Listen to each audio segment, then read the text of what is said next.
Assalamualaikum warahmatullahi wabarakatuh. Waalaikumsalam warahmatullahi wabarakatuh. Selamat pagi sahabat Sono Budoyo. Kembali lagi di Sono Budoyo Sharing Session. Kali ini kita ada di mana Kak Apoy? Kali ini kita sedang berada di unit 2 Museum Sono Budoyo. Nah, teman-teman perlu ketahui juga bahwa Museum Sono Budoyo ini ada unit 2-nya di Jalan Wijilan. Jadi tidak hanya Museum Sono Budoyo yang terletak di dekat alun-alun utara aja. Jadi ada juga unit 2 di Jalan Wijilan. Teman-teman jangan lupa berkunjung ke sini ya. Nah, kali ini kita akan membahas tentang bongkar 63.000 koleksi Museum Sono Budoyo. Yang tentunya ada dua narasumber yang sangat luar biasa kali ini. Ada Pak Eri Sustiadi STMA, selaku Kepala Seksi Koleksi, Konservasi, dan Dokumentasi Museum Sono Budoyo. Selamat pagi, Pak. Selamat pagi. Bagaimana kabarnya, Pak? Alhamdulillah sehat walafiat. Oke. Dan juga ada Pak Asnan Arifin SPD, selaku Kurator Koleksi Museum. Bagaimana kabarnya Pak hari ini? Sehat. Semangat, panas-panas. Oh iya, panas banget. Luar biasa sekali ya semangat dari dua narasumber kita hari ini, teman-teman. Betul banget. Nah, kita langsung saja mungkin prosedur masuk Museum Sono Budoyo Unit 2 itu seperti apa? Boleh sahabat Sono Budoyo, kali ini kita akan memperagakan bagaimana sih cara masuk di Museum Sono Budoyo Unit 2. Kalau begitu langsung saja Bapak, monggo kita masuk bersama-sama bersama teman-teman sahabat Sono Budoyo yang sudah menyaksikan melalui kanal Instagram Museum Sono Budoyo, langsung live streaming ya teman-teman. Di sini teman-teman akan langsung berhadapan dengan petugas yang akan menghampiri teman-teman. Jadi teman-teman perlu menyiapkan kartu identitas yang paling pertama, kartu identitas baik berupa KTP, SIM, dan lain-lain, yaitu kartu identitas yang akan nanti ditukarkan untuk masuk akses ke dalam Museum Sono Budoyo Unit 2. Kalau begitu langsung aja saya peragakan bersama Mbak Aulia. Ayo Mbak. Oke, terima kasih. Jadi kita cek suhu terlebih dahulu teman-teman. Nah, kemudian teman-teman menyerahkan kartu identitas berupa KTP kepada petugas. Oke, nantinya teman-teman petugas akan menukarkan dengan kartu akses yang akan bisa kita masuki ke semua unit 2 Museum Sono Budoyo kecuali ruang storage, teman-teman. Nah, teman-teman perlu ketahui, teman-teman Museum Sono Budoyo itu sangat terbuka bagi semua kalangan, tapi untuk memasuki ruang storage, teman-teman memerlukan surat permohonan ataupun surat perizinan seperti itu ya, untuk kebutuhan administrasi dari Museum Sono Budoyo, teman-teman. Nah, kalau begitu langsung aja yuk kita cek seperti apa sih kartu akses ini. Kita boleh masuk ke dalam, monggo. Ini diantar Pak Eri saya. Jarang-jarang diantar Pak Eri. Wah, Kamu sini Pak. Biasanya saya itu yang belajar ke Pak Eri. Jadi Sono Budoyo sekarang luar biasa. Ini tunjukin tagnya ya? oh boleh. Ya, Jadi teman-teman, nanti kartu akses ini bisa kita gunakan, mohon izin ya Pak ya. Akan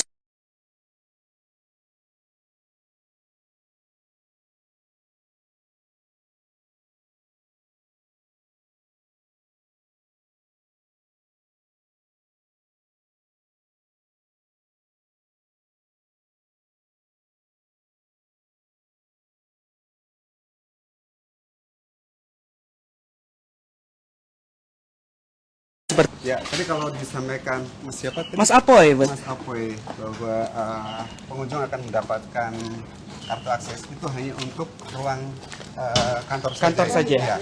Tapi kalau untuk storage Memerlukan di surat. sebenarnya itu terbatas, tidak semua orang bisa mengakses. Hanya konservator, kemudian kepala seksi koleksi, kepala museum, kemudian pengampu koleksi.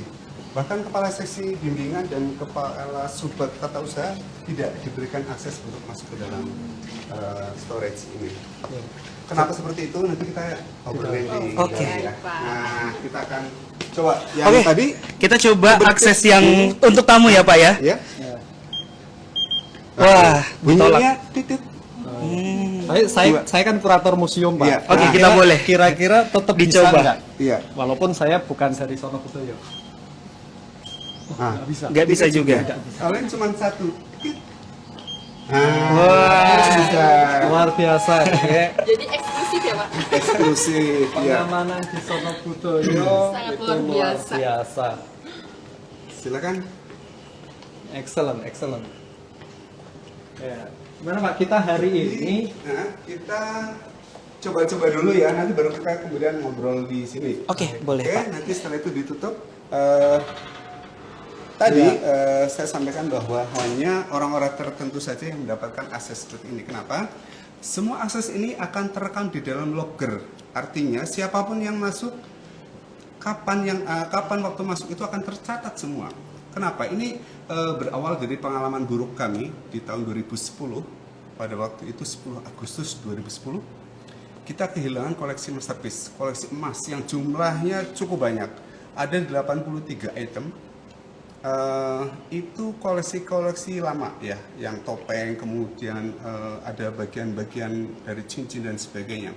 Nah, itu semua karyawan itu diinterogasi oleh kepolisian sampai stres semuanya. Nah, menghindari dari hal seperti itu, kita coba membatasi aksesnya. Jadi siapa yang memberikan atau masuk ke dalam storage ini bisa terekam di komputer, sehingga ketika ada pemeriksaan katakanlah seperti itu, tidak semua orang akan ditanya, tapi hanya terbatas terutama saya. jadi Yang memang, terekam ya. jadi memang di permusiuman itu dalam hal pengamanan ada tiga komponen yang diamankan Mas Apoy.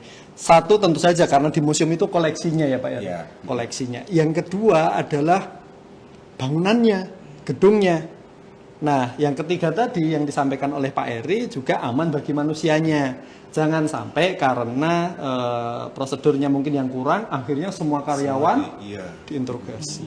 Gitu. Jadi model pengamanan di museum itu meliputi tiga itu. Tapi kita mau lihat bentuk pengamanan seperti apa yang ada di Museum Sonobudoyo, yang nanti menurut Pak Eri hanya kalangan khusus saja yang bisa mengaksesnya.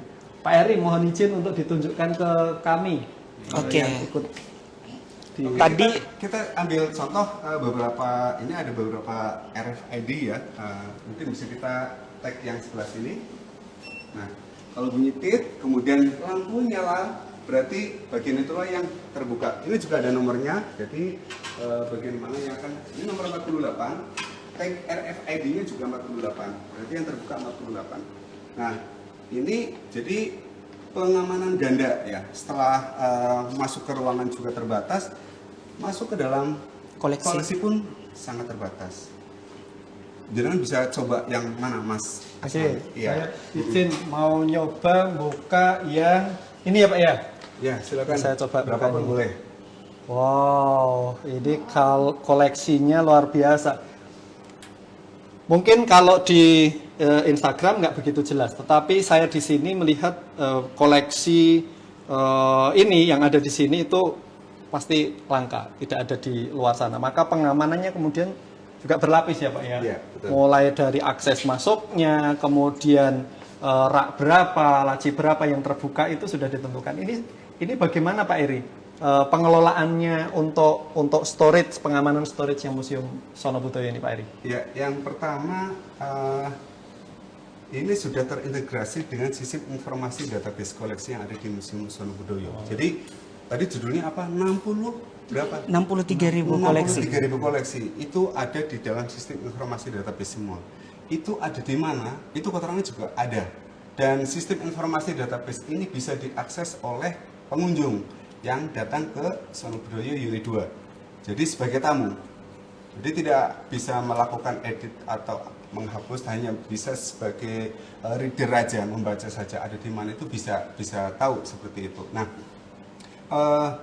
mulai dari luar tadi storage B itu kan ada tulisannya storage B itu apa saja. Itu menggambarkan storage-nya. Kemudian itu kan ada kata-kata B itu ya. A1 itu adalah model almarinya. Kemudian 015 adalah model raknya seperti itu. Kemudian di sini dari bawah sampai ke atas itu ada nomor rak. Jadi 1 sampai dengan 26 raknya. Nah, nanti di sistem informasi database itu akan muncul misalnya koleksi tadi kepala apa ya? Kepala wayang Cina. Misalnya ini Wacinwa bukan Pak? Wacinwa ya. Wacinwa. Nomor inventaris A200 itu ada di mana sih? Mestinya di sistem informasi database harusnya menunjukkan storage B, kemudian B.A1.015, kemudian raknya 9. Nah, Dari situ maka petugas atau pengampu koleksi ketika membutuhkan koleksi tersebut, maka dalam hitungan 2 menit maksimal itu sudah harus menemukan koleksi yang dicari. Jadi misalnya begini Pak Heri, Museum Sono Budoyo akan meminjamkan koleksinya keluar. Iya. Koleksi yang ada di rak 9, nah itemnya ini gitu. Iya. Pada saat itu sudah dipindahkan dari storage, terdata atau Iya, terrecord? jadi di sini ada QR code-nya. Bisa teman-teman lihat ya QR code-nya. Kemudian dia akan di-scan masuk ke dalam sistem informasi database. Biasanya sebelum dipinjamkan keluar, dia akan dibuatkan condition report-nya di laborat, sehingga kemudian petugas akan mengisi di sistem informasi database pemindahan tempat lalu lintas koleksi dari storage B ke laboratorium. Nah, nanti setelah dibuatkan condition report, maka oleh petugas laboratorium misalnya akan dibawa ke Singapura untuk pameran, maka juga akan diberikan keterangan bahwa koleksi ini dipamerkan di Singapura dari tanggal berapa sampai berapa, seperti itu. Jadi kondisi koleksi itu terlacak semua. Sekarang ada di mana itu bisa ketahuan. Nah, gitu. Pak Eri, kalau dalam hal pengamanan koleksi terutama di storage, apalagi kita kan berada di Kita sambil duduk kayaknya lebih enak ya. Boleh ya. Mana Mas Opoy? Oke, nah teman-teman, sahabat Sono Budoyo, tadi kita sudah lihat tuh bagaimana cara kita masuk akses ruangan, terus bagaimana lagi cara kita akses ke koleksinya. Jadi itu terdapat keamanan berlapis ya, seperti itu ya Mas Hasnan ya. Nah, kali ini kita sudah ada di sini, kita akan ngobrol-ngobrol, bincang-bincang santai seperti apa tentang perawatannya, keamanannya dan lain-lain, bisa kita tanyakan lebih jelas seperti itu. Monggo Mas Hasnan atau Pak Eri. Mungkin saya mulai dulu pengalaman yang tadi disampaikan oleh Pak Eri tentang bagaimana kondisi pengamanan museum di masa lalu itu mungkin tidak hanya di satu tempat saja, tidak hanya di satu museum. Kemudian itu kemudian menjadi trigger tentang bagaimana museum-museum di Indonesia itu meningkatkan pengamanannya. Hingga kalau kita lihat kiranya mulai tahun 2015 Pak Eri. Sekitar itulah kita bertahap ya. Iya, Museum Sono Budoyo dalam hal tata pamer, pengelolaan koleksi, storage-nya itu terlihat sekali peningkatannya. Nah, apalagi ya seperti yang saya singgung di depan, bahwa kita berada di lingkup ring of fire yang sering terjadi bencana alam, apalagi juga berada di lingkungan tropis. Pak Eri, kalau untuk monitoring dari kelembaban dan suhu udara di ruangan ini. Kalau saya lihat ruangannya tetap sejuk, tetapi tidak dingin sekali. Ini bagaimana Pak Eri controllingnya? Ya, sebelum saya cerita ke kontrol ruangan, jadi storage itu kan harus mengakomodir dari faktor-faktor perusak. Ya, ada 10 agen perusak kalau teman-teman sudah belajar tentang itu, dan itu saya kira sangat umum ya. Mas Asnun itu nyoplok itu udah di luar kepala itu. Ada gaya fisik. Tadi termasuk nanti ada guncangan, gempa bumi, itu termasuk gaya fisik. Kalau dulu misalnya nyimpen koleksi wayang, kalau secara tradisional itu di dalam kotak kemudian ditumpuk. Oke, kalau untuk dalang nggak masalah, karena dalang kan sering pentas ya. Artinya tidak kemudian selama bertahun-tahun. Coba kalian bayangkan kalau ini udah berdiri sejak tahun 35 sampai sekarang berapa? Kalau ditumpuk di dalam kotak, itu artinya gaya fisik dari objek itu akan tertekan sehingga akan merusak. Jadi limbuk kalau ditaruh bawah bisa jadi canggih. Iya, itu terus jadi nggak beraturan. Makanya kita coba susun satu-satu. Ya ada yang protes juga, nggak secara tradisional sih seperti itu. Tapi kita punya argumen bahwa gaya fisik itu juga akan berpengaruh terhadap usia dari koleksi. Kemudian yang menjawab pertama tadi yang Mas Asnan sampaikan bahwa memang tidak semua belum mengcover bagaimana ketika ada gaya fisik yang kaitannya dengan gempa bumi. Hanya saja masing-masing, kalau mungkin bisa ditunjukkan Mas, masing-masing rak kita sudah hubungkan satu persatu ya di bawahnya. Di atasnya juga ada besi penghubung. Sehingga ketika ada goncangan yang cukup besar, diharapkan masing-masing almari itu saling gocekan. Saling mengamankan. Iya, jadi nggak kemudian satu menggeledak, satunya enggak gitu. Jadi lain. Ini kalau mau menggeledak ya geledak kabeh gitu. Ini saling mengkaitkan. Nah, harapannya seperti itu. Ini cara sederhana kami untuk mengawekani. Ngawekani itu bahasa. Tapi ini bukan sederhana, Pak. Karena ini excellent. Di Yogyakarta. Terima kasih Mas Hasnan. Karena di Yogyakarta mungkin masih banyak museum-museum lain karena kita kota museum. Masih banyak yang harus berguru pada Sono Budoyo terkait dengan pengamanan koleksinya. Dan pengamanan yang Pak Eri sebut sederhana tadi mungkin bisa diterapkan di tempat lain. Maka nanti Sono Budoyo lah yang leading di situ Pak Eri.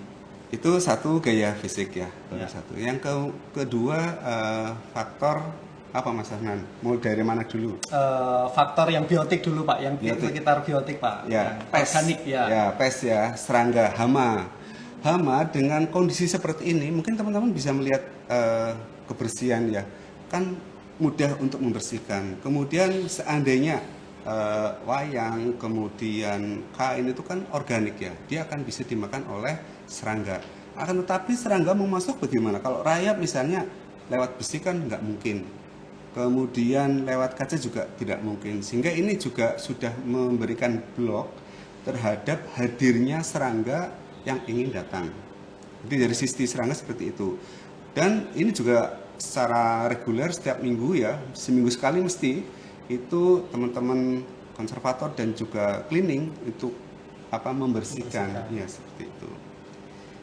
Dua faktor ya. Ya. Apalagi Mas Hasnan? Kemudian yang kimiawi Pak, yang berkaitan dengan proses-proses kimia yang Ya. terjadi di Proses di lingkungan kimia kita. biasanya berkaitan dengan polutan. Karena ini juga tertutup, maka polutan juga bisa terblok di sini. Sehingga partikel-partikel kecil diharapkan memang kita belum pakai yang building system apa ya lali aku. BC apalah gitu loh. Jadi partikel yang masuk itu sampai disaring ke sekian nanomikro ya, mikro. Tapi kita belum menggunakan itu. Akan tetapi dengan model tertutup seperti ini, harapan kami partikel-partikel debu, partikel-partikel polutan itu tidak akan masuk ke dalam. Kemudian kaitannya dengan kimiawi juga, ini faktor ketiga tadi ya, polutan. Faktor keempat adalah cahaya. Cahaya akan mengakibatkan UV dan intensitas panas. Ketika intensitas panas naik, maka di dalam partikel yang ada di dalam bahan koleksi ini akan terjadi reaksi kimia. Sehingga kalau misalnya organik itu kan dari karbon ya. Karbonnya. Nah, rantai karbon itu bisa putus. Itu yang namanya kemudian menjadi rapuh seperti itu. Nah, ini juga bisa diukur. Untuk lampu-lampu ini kan kalau tidak dipakai hanya dinyalakan sebagian kecil saja sehingga intensitas panas itu bisa dikurangi. UV jelas karena tertutup sehingga akan terlindungi dari UV. Maka tadi waktu kita mencoba membuka salah satu rak yang ada di storage ini, maka yang nyala lampunya hanya pada bagian itu saja. Iya. Oh iya, tolong dong itu masih nyala ditutup itu. Berarti hanya bagian itu Bagian saja itu yang saja. untuk sementara waktu terkena paparan sinar. Iya, betul. Walaupun sinarnya artifisial. Iya. Gitu. Iya. Karena juga ada inframerahnya Iya, dan betul. juga dan yang lain. Iya. Juga tentu untuk keamanan dan juga hemat energi ya Pak. Betul, iya. Ngirit-ngirit listrik Iya. ya. Pak, kemudian terkait dengan pengamanan yang sifatnya dari ya kadang kan ada keteledoran, Iya. ada mungkin pengunjung ataupun peneliti yang merasa saking excitednya kemudian pegang-pegang kemana-mana. Ini bagaimana kalau di Sono Budoyo? Untuk ini termasuk faktor penyebab kerusakan namanya disosiasi ya, disosiasi. Untuk peneliti dari luar kita tidak memperkenankan untuk mengakses sendiri sehingga harus dilakukan oleh staf. Jadi mengambil kemudian mengembalikan nanti juga dilakukan oleh staf. Nah, tadi yang saya sampaikan di depan bahwa ini sudah terintegrasi dengan sistem informasi database koleksi. Kalau teman-teman tahu mungkin saya nggak tahu Mas Hasnan kayaknya terbaik deh sistem. Nanti kita cek Pak, apa betul terbaik. gitu. Iya, database-nya. Jadi saya cerita sejarahnya dulu bikin database koleksi ya. Dulu saya mencari itu ada dinamai Adlib Museum. Jadi dia komersial, itu produk dari Jerman.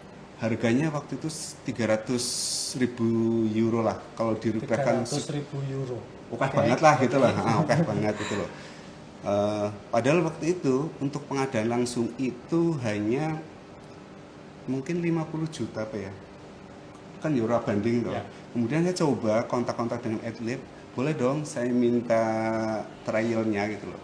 Setelah dikasih trial ternyata feel fitnya kayak gini toh. Dan itu belum, kalau nambah user nambah ongkos lagi, iya. Terus akhirnya saya coba dari trial itu saya cari penyedia gitu ya, partner untuk membuatkan kayak gini, bisa nggak? Bisa. Saya kata itu loh nih. Oh iya. Hanya dari 50 juta waktu itu bisa mendapatkan sistem informasi database yang kalau saat ini saya kembangkan sendiri ya. Ya. Feel fit yang kami butuhkan yang tidak ada di atlet kita Ya. tambahkan. Ya bukan berarti kita jiplak, tapi kan ya sesuatu yang baik bisa kita tiru gitu loh. Hero nambahin. Nambahin ATM gitu. Itu seperti itu. Jadi sistem informasi database itu tadi sudah saya sampaikan bahwa lalu lintas koleksi itu semua terpantau ya. Semua harus terupdate. Ketika keluar untuk apa, ada di mana, itu juga semua harus terupdate di sistem informasi database. Seperti itu Mas. Jadi kita bisa selalu memonitor ada update-update apa di sistem Perkembangannya. informasi. Jadi datanya yang ada di storage ini maupun mungkin di laboratorium juga Iya. itu bisa dimonitoring ya Pak? Iya.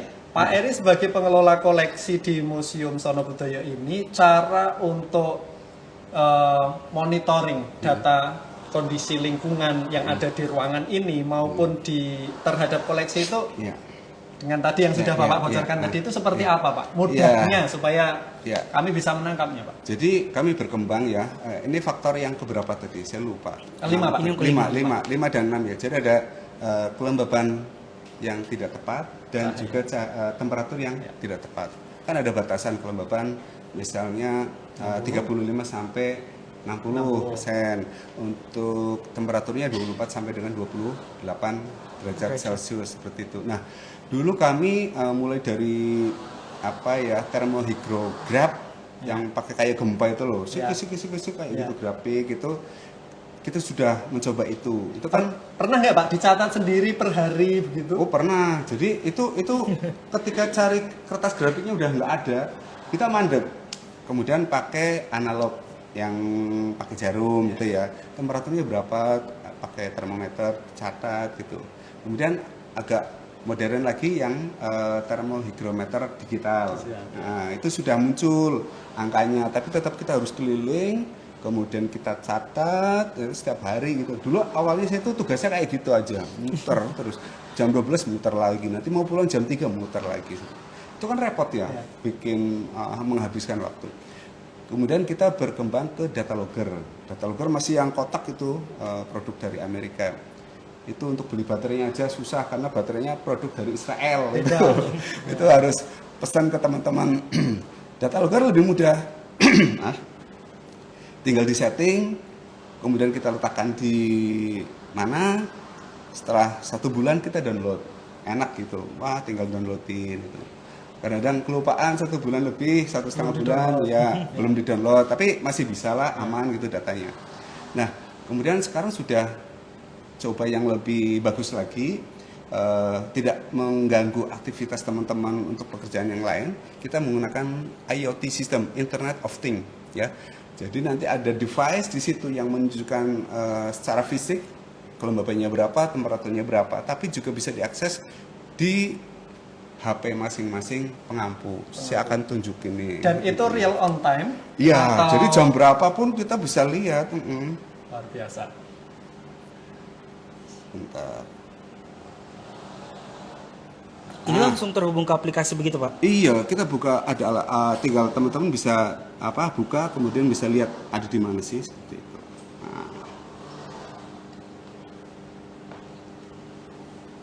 Ini wah lama ini. Nah, ini kita Mas bisa tunjukin ke sini. Nah, yang online ada 32 device termasuk di ruang pamer. Kemudian yang offline ini lagi kita perbaikan, termasuk yang 2 deaktif. Ini tidak ada peringatan karena tidak ada case. Dia, kalau misalnya di atas 60, dia akan memberikan alert ke kita. Ada apa sih? Mungkin AC-nya rusak, kita segera panggil tukang AC seperti itu. Nah, ini juga rinciannya. Misalnya D sekian itu ada di mana-mana itu semua ada di sini Mas. Jadi semua bisa terakses di sini.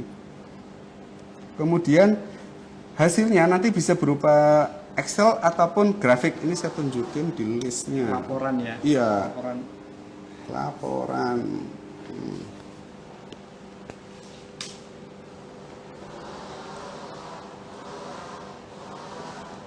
Ini download dulu.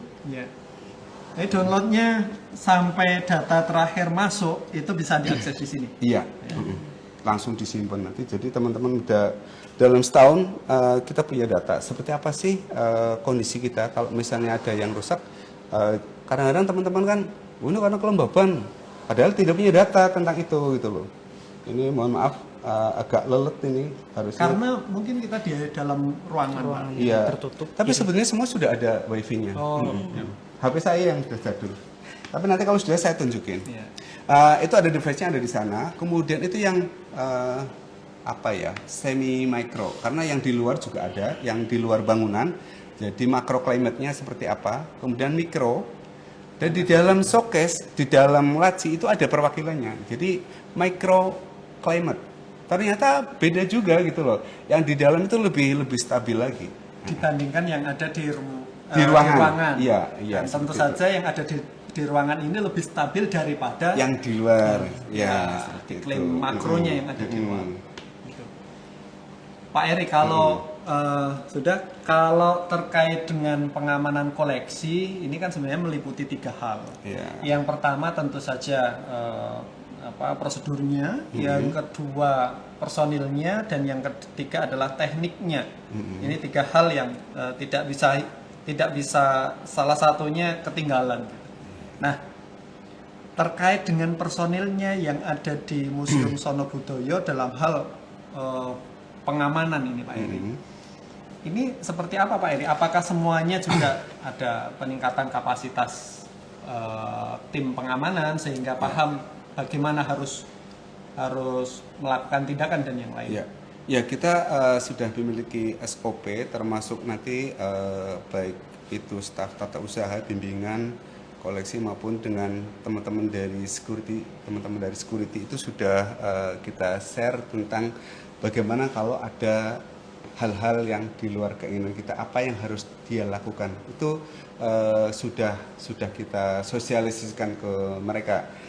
Saya kira ini harus secara rutin ya, karena hal-hal itu kalau misalnya lama nggak ada kejadian terus tiba-tiba ada, biasanya sok lali gitu. Iya, nah itu yang kadang-kadang kita harus mungkin rutin setahun berapa kali itu harus tetap diingatkan ke mereka.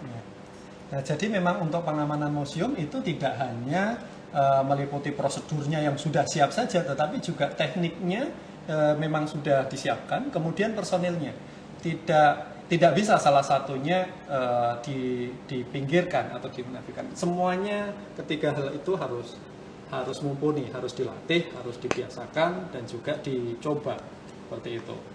Nah, gitu Mas, apa ya untuk masih ada Mas yang faktor perusak. Faktor perusak. Tadi baru sampai 6, Pak.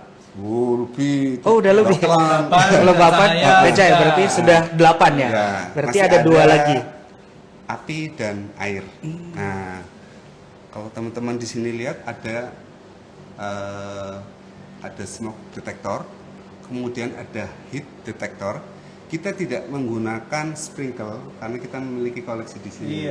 Iya. Karena kalau pakai sprinkle tiba-tiba langsung nyemprot. Iya, eman-eman gitu. Itu merusak koleksi. Eman-eman air atau eman-eman koleksi, Pak?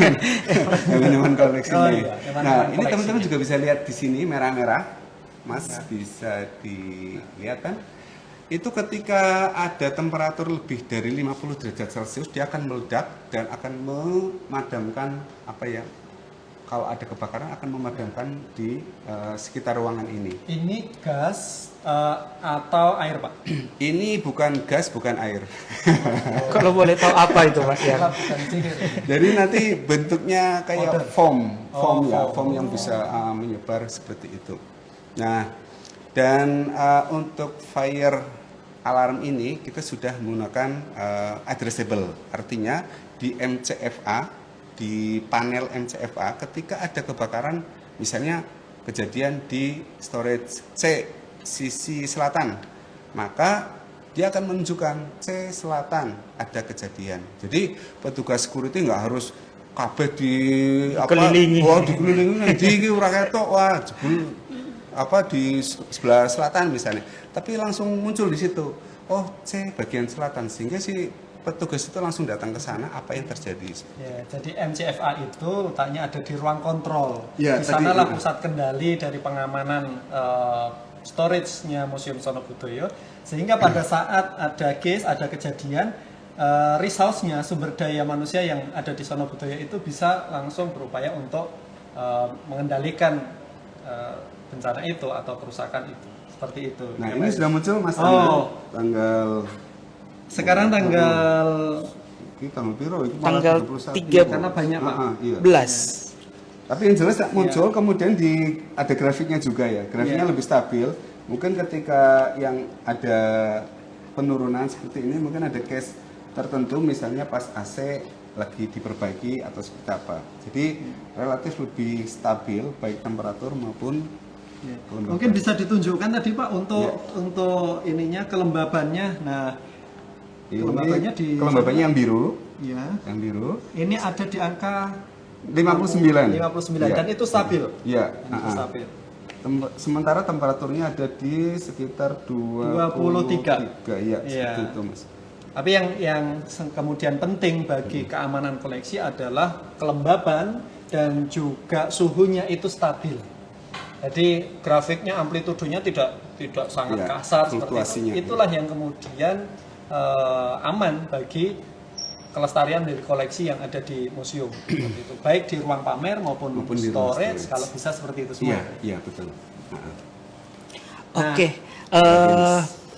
Kalau begitu, kita tadi sudah ngobrol banyak sekali nih tentang bagaimana cara merawat, bagaimana cara menjaga dari koleksi yang ada di Museum Sono Budoyo ini. ini Nah, kalau merawat belum, Mas? oh merawat belum, betul. Kita baru menjaga ini ya Pak ya. Baru menjaga sudah sedetail itu ya teman-teman ya. Nah di sini kita sudah bergabung. Jadi sebenarnya tadi kita ini udah ngobrol, udah banyak juga nih yang nyimak dan sudah banyak yang memberikan tanggapan maupun pertanyaan. Nah kalau begitu boleh saja langsung Mbak Aul kita sampaikan pertanyaan yang masuk, nanti bisa ditanggapi oleh Mas Asman ataupun Pak Eri juga boleh. Monggo langsung saja. Hari apa Mbak? Baik, ini ada 3 pertanyaan dari Ada anunya enggak? Ada dapat ya, dapat. Oh iya, betul sekali. Nanti tenang saja. Souvenir ya. Betul. Kalau begitu saya ikut tanya Ikut. Pak. Oh iya. Ini ada 3 penanya terpilih, Pak. Iya, iya, Yang iya. pertama itu, apakah Museum Sono Budoyo mengadopsi prosedur dari ISO atau SNI dalam merawat dan menjaga koleksi yang dimiliki? Ya. Mungkin bisa langsung dijawab dulu, Pak Eri atau Pak. Saya mau menjawab Pak, tetapi di situ ada clue-nya khusus Sono Museum Budoyo. Sono Budoyo. Jadi langsung monggo Pak Eri, apakah sesuai dengan ISO atau standar nasional Indonesia? Silakan Pak.